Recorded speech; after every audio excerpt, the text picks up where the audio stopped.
9절에 너희가 서로 거짓말을 하지 말라. 옛사람과 그 행위를 벗어버리고 새 사람을 입었으니 이는 자기를 창조하신 이의 형상을 따라 지식에까지 새롭게 하심을 입은 자니라 그랬죠. 거짓말은요 절대 입에 대면 안 된다는 거죠. 거짓말 하지 않아요? 그러면 그 거짓말은 또 거짓말 나요. 그 거짓말이 또 거짓말 나고 거짓이 끊임없이 그 거짓에 휘둘리다가 그냥 그 인생 망하고 마는 것입니다. 그래서 절대 어떤 거짓말이라도 해서는 안 된다. 11절에 거기에는 헬라인이나 유대인이나 할레파나 무할레파나 야만인이나 수구디아인이나 종이나 자유인이 차별이 있을 수 없나니 오직 그리스도는 만유시요 만유 안에 계시느니라 그랬죠. 여기 야만인이라는 헬란 말은 바르바로스라는 뜻이에요. 이게 무슨 뜻이냐면 바르바르 하는 사람들이라는 뜻이에요. 바르바르 이런 사람들이 야만인이에요. 여러분 제가 바르바르 이게 무슨 말 했어요? 알아듣겠어요? 알아먹겠어요? 못 알아듣겠지요? 그 말은 하기는 하는데 무슨 말을 하는지 도무지 알아들을 수 없는 말을 자꾸 하는 사람들, 그게 바르바로스예요. 그러니까 야만인이 되는 거지요. 그래서 바울이 고린도전서 14장에서 방언을 하게 되면은 아무도 알아들 수 없어가지고 바르바로스가 되니까, 야만인이 되니까 그런 방언 하지 말라 그렇게 가르치고 있는 거거든요. 그때 야만이란 말이 바로 바르바로스예요. 또 여기 수구디아인은 스키티아 사람을 말하는데 지금의 이란 근방에서 살던 유목민을 말하는 겁니다. 그러니까 예수 믿는 사람이라고 하면은 여러분 동서양을 막론하고 그 누구나 예외 없이 이런 거짓말을 해서는 안 된다는 거예요. 아무리 야만인이라 할지라도 바르바르라는 말을 하는 사람이라 할지라도 예수 믿게 되면은 절대로 거짓말해서는 안 된다는 거예요. 그래서 우리 믿는 자들의 특징은 말이 투명해야 돼요. 말에 실수가 없어야 됩니다. 기면 기고 아니면 아니라 이렇게 담백하게 명확하고 정확하게 말을 해야 됩니다. 그래서 이렇게 음란과 부정과 사욕과 정욕과 탐심, 그리고 분노와 악의와 비방과 입에 부끄러운 말과 거짓말, 이런 것들이 땅의 것들이에요. 그래서 우리 모든 믿는 자들은 이런 땅의 것들을 멀리하고 버려야 한다는 겁니다. 자, 그렇다면 이제 우리 믿는 자들이 추구해야 할 위의 것이 뭡니까? 12절 이하부터 쭉 나오는데요. 그러므로 너희는 하나님이 택하사 거룩하고 사랑받는 자처럼 긍휼과 자비와 겸손과 온유와 오래 참음을 옷 입고 그랬지요. 그 바울은 우리 믿는 자들이 추구해야 할 위의 것들을 지금 옷에 비유해서 말씀하고 있는데, 긍휼과 자비는 속옷이라고 할 수 있어요. 속옷. 그리고 겸손과 온유는 겉옷이라고 할 수가 있고, 오래 참음은 외투라고 할 수 있습니다. 그래서 예수 믿는 사람들은요, 이런 상품의 옷을 입어야 한다는 거지요. 여기서 긍휼은 불쌍히 여기는 거지요. 여러분, 우리가 누구를 불쌍히 여겨야 되겠습니까? 어렵고 힘든 이웃들을 불쌍히 여겨야 되지요. 가난하고 어렵고 불행을 만난 이런 이웃들이 있잖아요. 그러면 그들의 아픔에 공감하면서 연대하려고 하는 자세, 이게 긍휼이잖아요. 그리고 자비는 나누고 베풀려고 하는 자세지요. 공감 능력이 있는 사람은 반드시 그 아픔에 참여해서 그 아픔에 동참하려고 하는 것입니다. 그게 바로 자비예요. 그리고 겸손은 수고하고 헌신하고서도 사람들이 자신을 칭송하고 자신을 높이려고 하면 아이쿠 나는 아무것도 아닙니다. 그러면서 모든 영광을 예수 그리스도께, 하나님 아버지께 돌리려고 하는, 이게 겸손이죠. 그리고 온유는 때로 하나님의 뜻을 받들다가 사람들에게 오해를 사고 욕을 먹고 핍박을 당해도 절대 낙심하지 않고 상처받지 않는 것이, 이게 온유입니다. 함부로 하나님을 원망하지도 않고 불평하지도 않고, 그렇다고 낙심하지도 않고 묵묵히 그 모든 어려움과 고난을 감내하면서 십자가의 길을 걸어가는 거예요. 이것이 온유입니다. 제가 볼 때 조금 전에 기도했던 우리 김 목사님이 그 온유한 사람 같아요. 여러분 다 동의하시죠?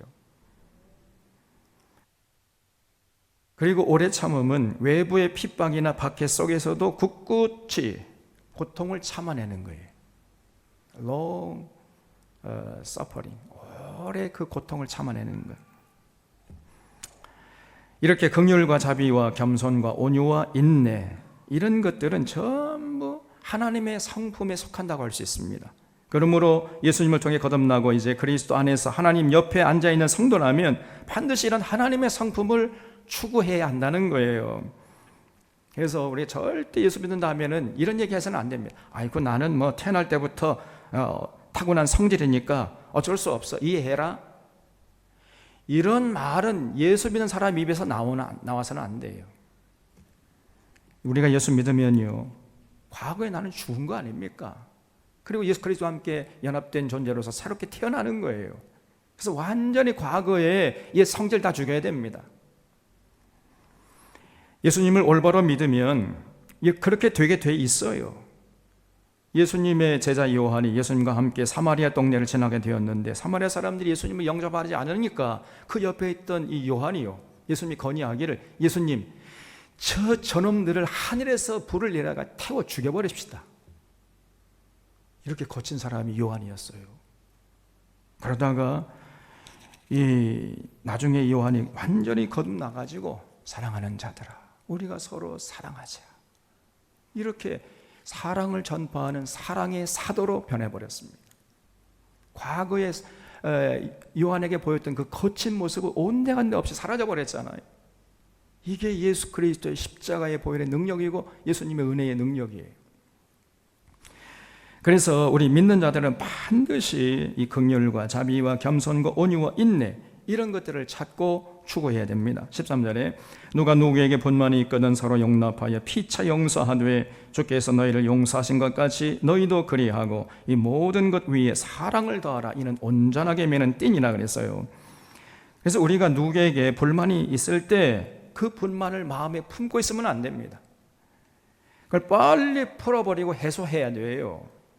그걸 안고 있으면은 여러분, 그것이 우리를 더 불행의 늪으로 끌고 가기 때문에 빨리 우리 마음속에 있는 불평, 또 어떤 그 불만, 이런 것들을 해소해야 됩니다. 그럼 그 방법이 뭐냐?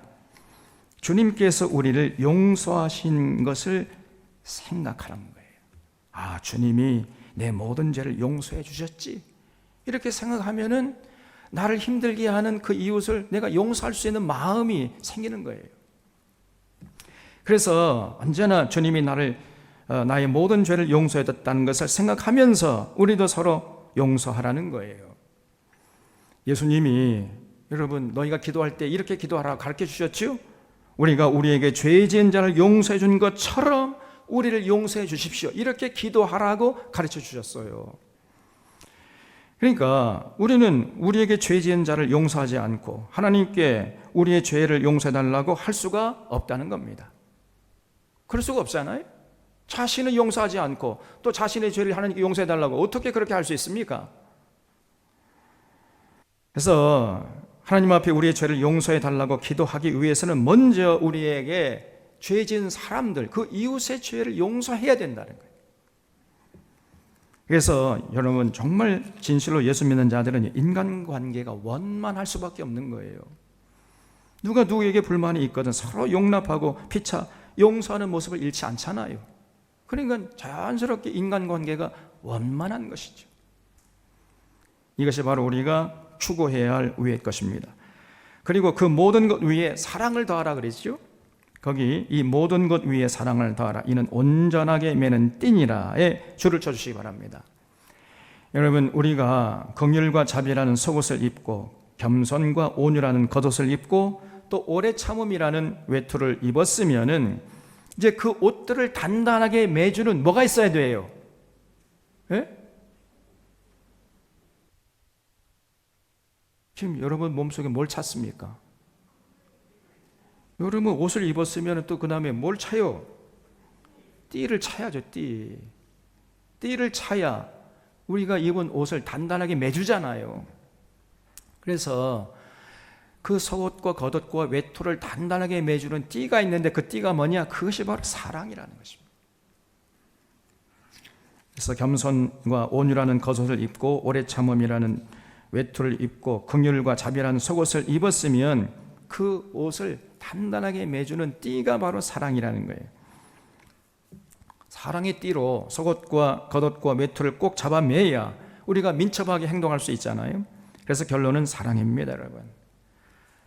아무리 우리가 긍휼과 자비의 속옷을 입고 겸손과 온유의 겉옷을 입고 오래 참음의 외투를 입어도 그래도 여전히 때로는 실수할 수 있고 허물이 있을 수 있습니다. 그럴 때 필요한 것은 뭐냐? 용서예요. 용서하고 용납하고 받아주는 거예요. 우리도 다 그렇게 옛날에 실수했잖아요. 그래서 용서하고 용납해야 됩니다. 용서하고 용납하고 그것으로 끝나면 안 되고 그 위에 사랑을 더하라 그랬어요. 사랑. 거기까지가 하나님의 성품이라는 거예요. 그래서 거기까지가 바로 예수 믿은 성도들이 추구해야 할 위의 것들이라는 것입니다. 자, 그렇게 위의 것들을 찾고 추구할 때 그런 사람들이 누리는 복이 무엇이에요? 그것이 바로 주님의 평안이라는 겁니다. 그래서 15절에 그리스도의 평강이 너희 마음을 주장하게 하라. 너희는 평강을 위하여 한 몸으로 부르심을 받았나니 너희는 또한 감사하는 자가 되라 그랬어요. 여러분, 우리 주님이 주시는 평안을 누리는 것이 최고의 복이에요. 이런 평안을 누리는 사람은 어떤 고난이나 어떤 어려움이 찾아와도 이겨낼 수 있어요. 그런 내적인 강인함을 소유하게 되는 것입니다. 그래서 항상 우리가 기도할 때 그리스도의 평강이 우리 마음을 주장하도록 기도해야 돼요. 여기서 평강은 헬라 말로 에이레네란 말인데 이 에이레네 말은 구약 성경 히브리 말로 샬롬이라는 말과 거의 뜻이 일치해요. 에이레네 곧 샬롬입니다. 그래서 에이레네나 샬롬은 미움이나 갈등이나 전쟁이 없는 상태일 뿐 아니라 더 나아가 사랑으로 가득 찬 상태, 이것을 에이레네 혹은 샬롬이라 그래요. 그래서 여기서 에이레네를 평강으로 번역했지만은 사실 이 에이레네라는 단어는 평강도 되지만 평안, 화목, 화평, 평화 이렇게 다양한 뜻을 담고 있습니다. 우리말은 이제 평화가 가장 큰 개념이죠.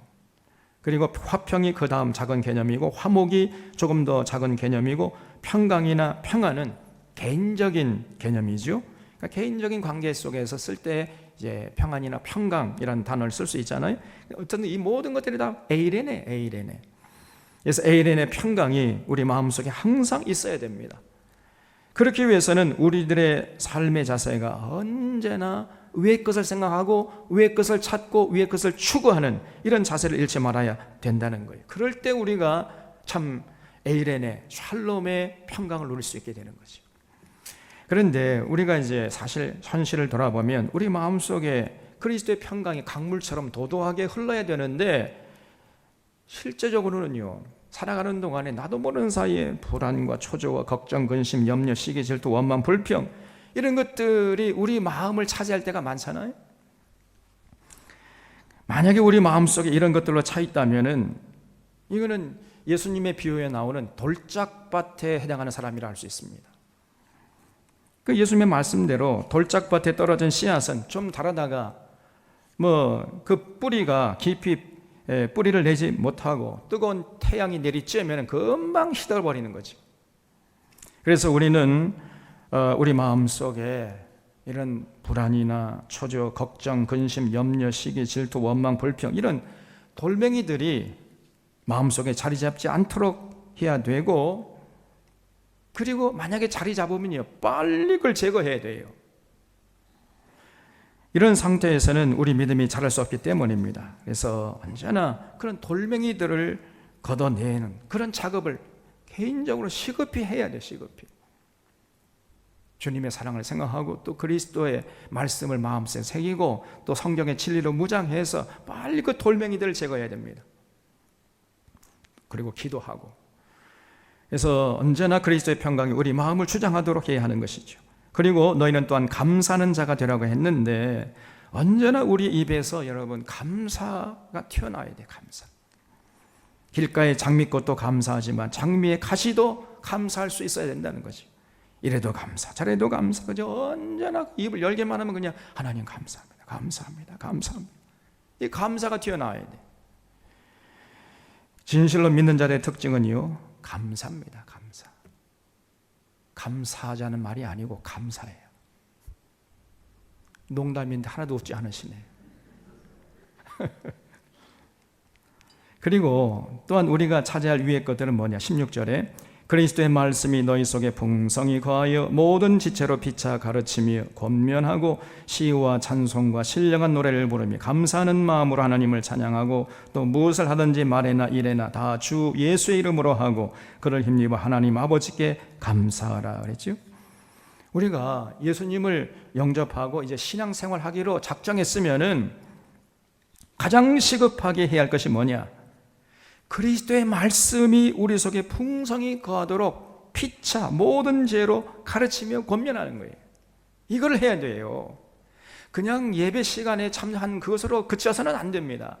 반드시 새가족들은요 성경 강좌에 참여하셔야 돼요. 지금 우리 교회 새로 나오시면 반드시 우리가 토요일마다 줌으로 하는 거 있잖아요. 참여하셔야 돼요. 그럴 때 우리 신앙이 자랄 수 있습니다.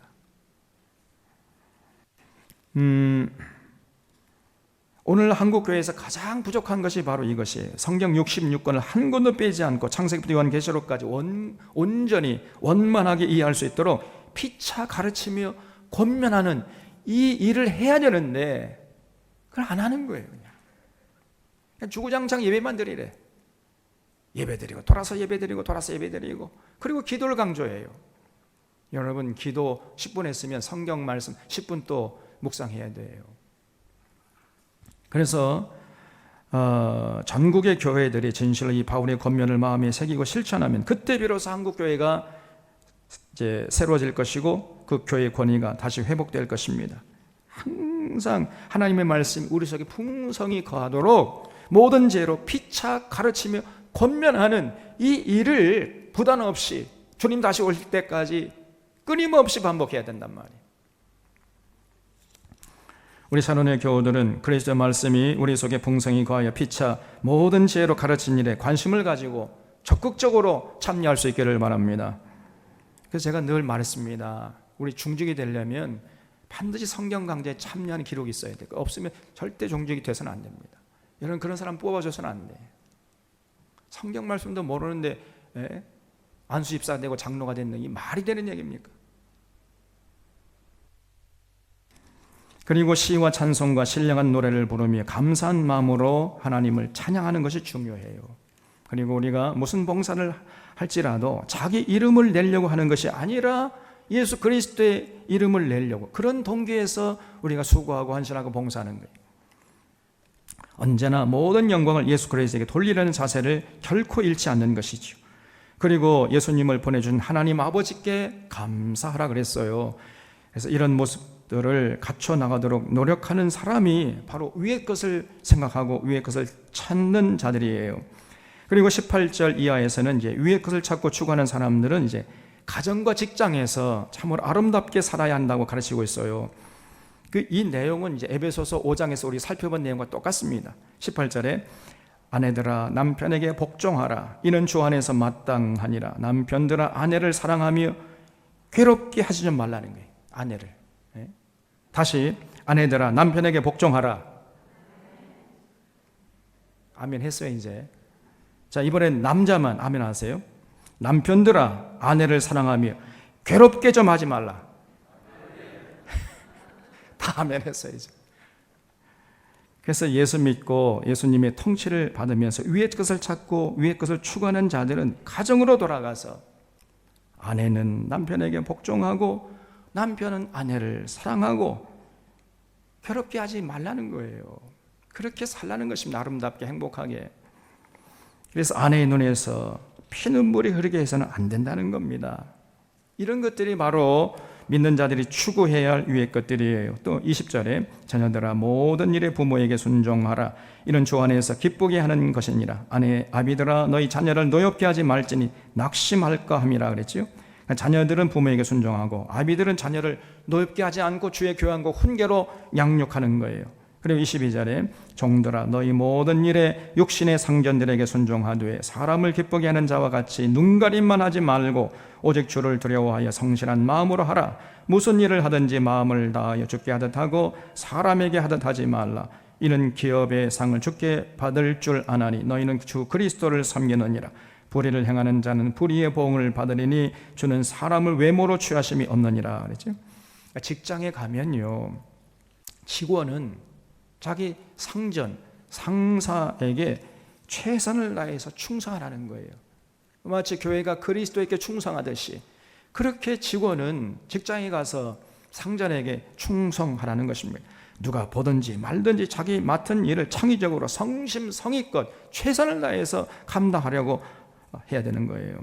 그리고 반대로 이제 상전들은 그럼 어떻게 해야 됩니까? 4장 1절에 상전들아 의와 공평을 종들에게 베풀지니 너희에게도 하늘의 상전이 계심을 알지어다 그랬죠. 그 상전이라고 해요. 자기가 조금 높은 자리에 앉았다 해가지고 함부로 권위를 내세우면서 자기 부하 직원들을 인격을 모독하고 이런 짓을 해서는 안 된다는 것입니다. 그 자기 부하 직원들을 의와 공평으로 대하라는 거지요. 다른 말을 하면은 인격적으로 대우해 주라는 거예요. 집에 돌아가면은 사랑스러운 아내나 자기 아들이나 딸을 대하는 것처럼 그렇게 인격적으로 의와 공평으로 대하라는 것입니다. 한번 써먹고 버리는 기계의 부속품 정도로 여기지 말고 자기 식구 대하듯이, 자기 아들, 딸 대하듯이 그렇게 사랑으로 인격적으로 대해주라는 거예요. 그래서 우리 모든 믿는 사람들이 바로 이렇게 위의 것을 추구하면서 살아야 돼요. 긍휼과 자비와 겸손과 온유와 오래 참음으로 옷 입고 사랑의 띠로 옷을 단단히 묶을 수 있어야 됩니다. 그리스도의 평강이 우리 마음을 주장할 수 있도록 우리 마음을 언제나 깨끗하게 청소하고 있어야 되고, 입을 열 때마다 항상 이 감사의 말이 튀어나올 수 있도록 스스로 자신을 셀프 컨트롤 해 나가야 돼요. 또 그리스도의 말씀이 우리 속에 풍성히 거하여서 피차 모든 지혜로 가르치고 권면하는 이 아름다운 공동체를 이루도록 서로 협력해야 됩니다. 그리고 시와 찬송과 신령한 노래를 부르면서 감사하는 마음을 잃지 않고 하나님 앞에 나아가는 그런 모습을 잃지 말아야 돼. 무슨 일을 할 때마다 모든 영광을 예수님에게 돌리고 예수님을 힘입어 하나님 아버지께 감사할 수 있는 이런 넉넉한 마음도 잃지 말아야 돼. 이거 언제나 웃음꽃이 피고 찬송 소리에 끊이지 않는 아름다운 가정을 이뤄가고, 직장에서나 사업장에서 최선을 다하는, 그래서 맡은 일을 정직하게 성실하게 충성되게 감당하는 이런 모습으로 살라는 거예요. 이런 것들이 바로 온전한 믿음의 사람들의 온전한 모습임을 잊지 말고, 우리 사랑하는 사랑의 교우들은 정말 언제나 위의 것을 생각하고 위의 것을 추구하는, 거기에 신앙의 열정을 불태우는 이런 진정한 신앙인들이 다 되시기를 바랍니다. 기도하겠습니다. 참 고마우신 하나님 아버지,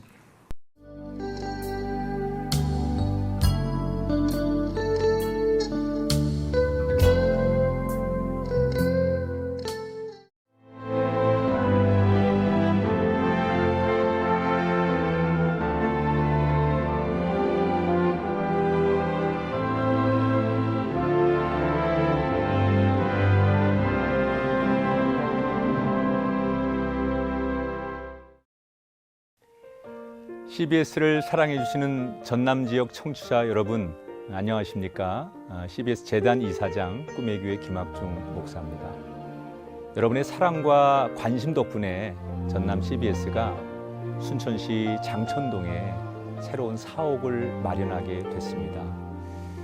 이 방송국 사옥이라는 것은 단순히 건물을 짓는 의미에 지나지 않습니다. 전남 지역 복음 전파와 특별히 다음 세대를 위한 미래 비전을 세우는 일입니다. 코로나19로 모든 활동이 중단되고 또 관계가 단절되는 상황이지만 우리 CBS 방송만큼은 우리의 발길이 닿지 않는 곳까지 구석구석 하나님의 말씀을 전하는 위대한 힘을 지니고 있습니다. 이 방송이 믿음의 반석 위에 굳건히 세워질 수 있도록 여러분들께서 벽돌 한 장 한 장씩 쌓아가는 마음으로 전남 CBS를 위해 후원해 주시고 기도해 주시기를 간곡히 부탁드립니다. 여러분의 이 작은 행함이 CBS를 통해서 교회 공동체를 회복하고 누군가의 믿음을 소생시켜 줄 굳게 믿습니다. 여러분 한 분 한 분을 축복합니다.